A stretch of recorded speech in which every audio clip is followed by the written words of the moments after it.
This title isn't clickbait, I actually beat Minecraft while it slash killed me every minute. I saw a bunch of videos where people had a random person blow up every minute, or something attacks them every 30 seconds, but no one had ever legitimately beaten Minecraft like this before, so obviously it was my time to shine.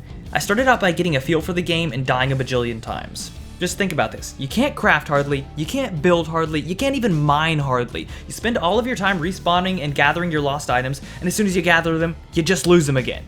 I learned pretty quickly that armor would be completely useless and chests and beds would be the name of the game. See, this is just one of those times where your brain is like, I got an idea. How about we fill a Pop-Tart with nasty meat? but it at least made more sense when I thought of it than it did 6 hours in. I was so lucky to spawn within 1 minute of sheep because if I hadn't, I would have had to kill spiders to craft a bed. Having a bed made the game significantly easier, and I was finally able to get some mining and traveling done. I gathered up some lapis, thinking I'd hit the jackpot for enchanting, and not realizing that I needed XP to do that. Yeah, the XP you lose most of when you die. You know, I don't always think these things through. Rather than actually mining for diamonds, I ended up making my nether portal in typical speedrunner fashion, with lava buckets and water. Finally, I could gather the blaze powder, one of the 2 vital resources used to find the strongholds. Yeah, I didn't think far enough ahead to realize I couldn't search the nether because I couldn't bring a bed. But I'm no quitter, I used /locate to find the nearest nether fortress, which was a measly, 624 block distance? That means I'm going to have to travel 4,992 blocks in the overworld and build a nether portal there just to get to the fortress. And even worse, I'm going to have to travel that distance while still placing a bed less than every minute, or I go straight back to spawn. So yeah, it was quite the haul, so here's some travel music.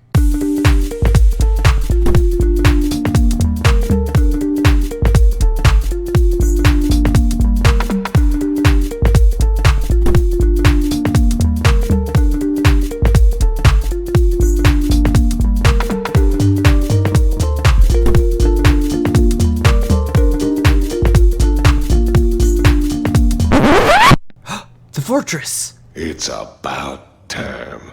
But I did it. I got the Eyes of Ender, I repaired the portal frame, and I was 1 step away from killing the Ender Dragon. All that was left was to walk into the nether portal, look that dragon in the eyes, and yep, dying every minute. Why'd I think this was a good idea? Not gonna lie, the clock killed me here more times than I'd like to admit, but after taking down the crystals and shooting the dragon in the face a few times, I was able to destroy his health bar with a diamond sword I may or may have stolen from a blacksmith.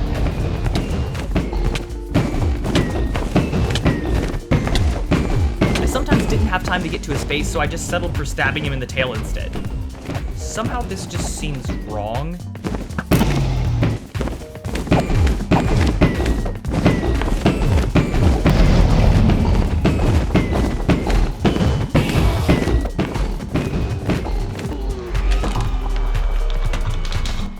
It was the longest Ender Dragon fight I've ever had, but I killed him in the end, pun intended, and I would finally be able to watch the Ender Dragon disappear as...